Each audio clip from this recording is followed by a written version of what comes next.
Polak Polanski, Sean Penn, Arthur Penn. Moi, je suis là. J'ai trouvé ma case. Déjà, on peut s'arrêter là parce que quand même ça, c'est quand même un sacré truc. Ma vie de cinéphile aujourd'hui, c'est 99% ça. Des dessins animés. Voilà. J'ai 3 enfants. Quand on va au cinéma, depuis combien de temps maintenant? On va voir ça, tout ça. Et après, à la maison, qu'est-ce qu'on regarde? Tout ça encore. Et tout le temps. Ça veut dire on le voit, on le revoit, on le revoit, on le revoit. Et il y en a un que vous aimez revoir avec plaisir ou pas? Oui, mais moi, un qui est passé de mode maintenant, c'est Blanche-Neige. Allez, on avance. Bon. Vous l'avez mis trop. Eh ben, c'est bien dommage, parce que je trouve que le cinéma israélien, depuis quand même un moment, est un des meilleurs cinémas du monde. Et la preuve que ce pays est sain, contrairement à ce que beaucoup disent, c'est que la plupart de ces films sont des critiques de leur propre pays. Let's go maintenant, on va rigoler. Bon, moi j'aime lui, parce que je crois que c'est le premier que j'ai découvert et que j'ai adoré. J'ai adoré sans le connaître. C'est quand même le seul metteur en scène au monde qui fait à chaque fois un film qui ressemble pas du tout au précédent quand même. Ouais, non, c'est vrai. On peut parler des trucs bidons. Bah si, allez-y. Si vous en avez un ou deux là sur le coude. Non, là il y en a un quelque part, là il y a un truc bidon. Là, Us. Ah oui, c'est nul. Non, il faut tacler un peu, sinon bon.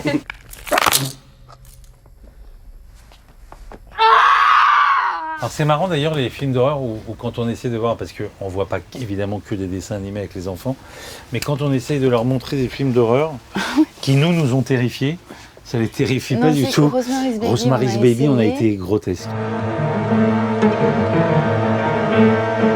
On a voulu un soir faire une soirée un peu animée à la maison. Ça a été un bide, mais total quoi. Même la scène de La fin. la scène de fin avec les yeux rouges là. Mais alors c'était le climax du ridicule où elle nous a ridiculisé, elle nous a regardé. Ça vous fait peur, hein, les petits yeux rouges. Je prendrais bien. Elle en peut plus. Elle en peut plus de ça, elle. Moi, je m'en lasse pas du tout. I can't remember the last time that you invited me to your house for a cup of coffee. J'ai vu des films avant qui m'ont donné envie de faire du cinéma, etc. Mais c'est juste que on peut prendre tous les films ici. Il n'y a pas un film qui égale un de ceux-là. Voilà. Parce que pour moi, il y a tout dedans. Il y a les acteurs, et le scénario, la mise en scène, les thématiques, la famille, c'est émouvant. Ça, pour moi, c'est énorme. Ah oui, c'est super. Mais j'ai été élevée aux films d'horreur. Et du coup, on ne peut plus aller en vacances. Elle ne veut plus se baigner dans la mer. Voilà. C'est ça. Depuis que j'ai 4 ans, hein, donc ça remonte à loin. Et Shining, c'est quoi votre souvenir de Shining quand vous l'avez vu? Terrifiée, et en même temps, j'ai dû le revoir, je sais pas, 50 fois. What are you doing down here? Mais parce qu'avec mon père, on regardait énormément de films, et surtout des films d'horreur. Bon, en fin de compte, lui, je crois que c'est mon metteur en scène préféré maintenant. Erica Albright's a bitch. Do you think that's because her family changed their name from Albrecht? Or do you think it's because all BU girls are bitches? Je trouve qu'il fait pas un cinéma qui se regarde, il fait pas un cinéma d'artiste avec la caméra à l'épaule comme ça.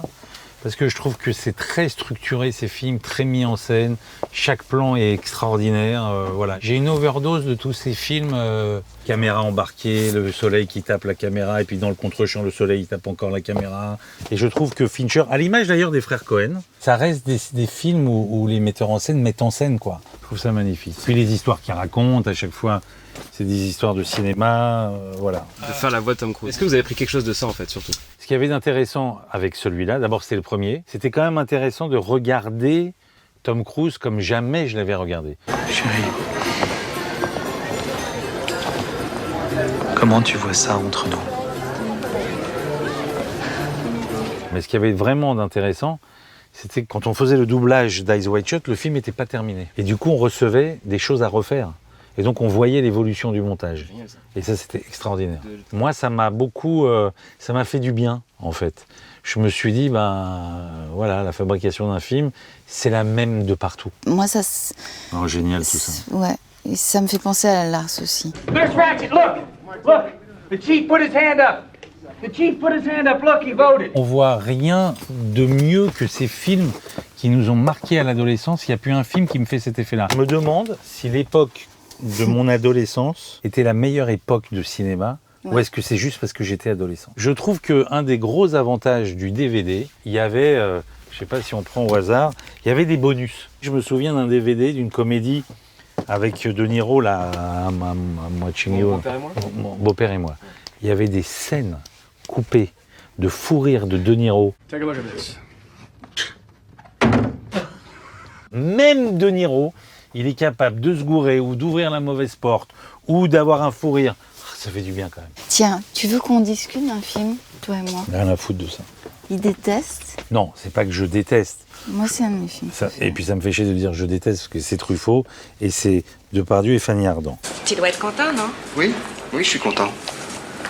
Enfin, je l'étais jusqu'au jour où tu as débarqué. Alors il faut qu'on parle, Bernard.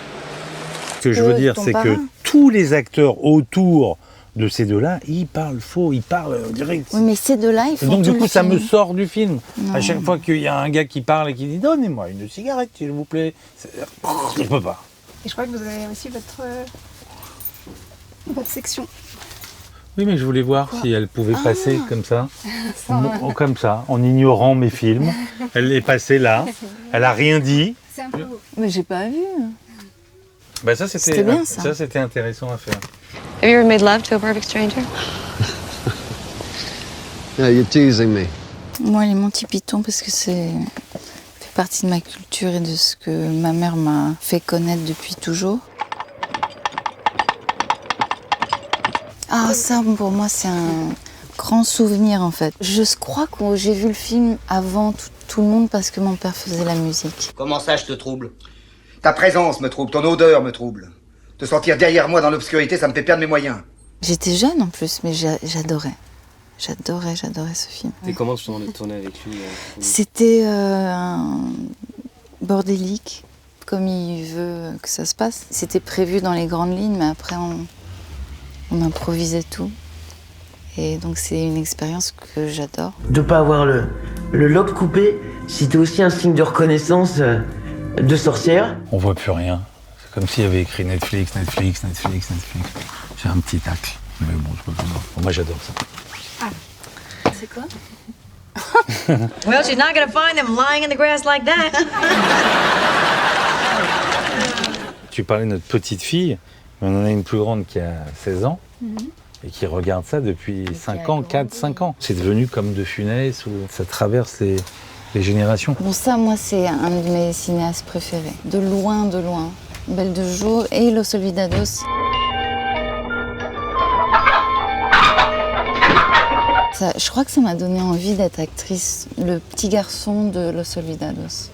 Et c'était le début des cassettes vidéo, donc c'était la première fois qu'on pouvait revoir les films sans arrêt. Mes parents se sont séparés quand j'avais 9 ans et mon père a acheté, quand ils se sont séparés, un grand écran. Un écran qui descendait, mais c'était un luxe dément, parce que ça n'existait pas. Et on prenait tout, on allait sur les champs prendre toutes les cassettes import, sans sous-titres. Et on passait nos week-ends à regarder des films. Donc il m'a beaucoup éduquée au cinéma qu'il aimait, donc c'était beaucoup les westerns et... Chaplin, Laurel et Hardy aussi, les Disney qu'il adorait. Moi, je viens de trouver un chef-d'œuvre. La castagne. Oh, c'est non, moi j'adore. Oh là là. Je lui ai montré la castagne. Elle n'a pas voulu me suivre. Et en VF. Ouais, surtout, et en c'est VF. ça, en VF. À qui c'est qui sont les Chiefs? À qui sont-ils? À qui sont-ils? Ça me parle beaucoup. Anch'io ero timido quando ero ragazzino. C'era un periodo che andavo a prendere ripetizioni da una maestrina. Quand même les grandes comédies italiennes, et pas que les comédies d'ailleurs. Il y a quand même une époque du cinéma italien qui est que des chefs-d'œuvre et qui a totalement disparu. On est allé beaucoup au cinéma. En tout cas, moi, je suis allé beaucoup au cinéma. Ça nous arrivait de faire 2 ou 3 films le même jour, quoi. C'était super. De courir d'une séance à une autre. Ouais. Et c'est fini. C'est fini. Alors, j'ai une dernière question. Si vous deviez prendre un film pour ce soir, ou en tout cas pour la maison. Oh, alors moi j'ai trouvé, ça fait tellement longtemps que je l'ai pas vu. Il faut vous soyez d'accord. La castagne. Non. Non. Qu'est-ce que tu veux voir, chérie, ce soir? Je sais pas, il y a trop de trucs, j'en sais rien. On est avec notre petite fille, donc viens, on regarde ça. Viens, on regarde ça, on l'a pas vu. Ça, je pourrais pas, ça. Pikachu, je pourrais pas. Shazam. The First Man, j'ai pas vu. Ah bah voilà, pourquoi on regarde pas ça ce soir? D'accord, tu vas t'endormir de façon générique. En fait, elle a raison.